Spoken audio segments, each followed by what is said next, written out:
A Padova il virus cresce, ma fortunatamente gli ospedali non ne risentono.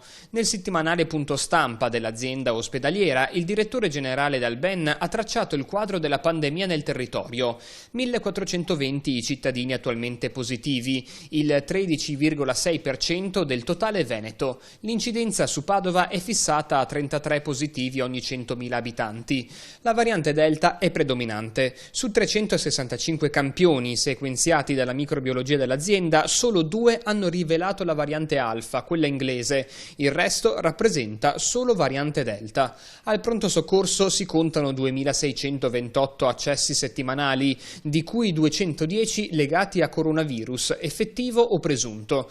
Attualmente sono 15 i ricoveri per Covid nell'ospedale di Padova, 10 in malattie infettive, età media 58 anni, e 5 in rianimazione, età media 50 anni, non vaccinati. Una situazione che non preoccupa la direzione ospedaliera, ma che fa mantenere alta l'attenzione generale. In regione si contano 91 ricoverati non critici e 16 in terapia intensiva, con 10.465 cittadini attualmente positivi. Si allargano nel frattempo i risultati della campagna vaccinale. Il totale delle persone immunizzate sfiora ormai i 2.500.000 cittadini. L'ULSS 6 guida le province venete per numero totale di somministrazioni, con oltre 1.046.000 punture effettuate.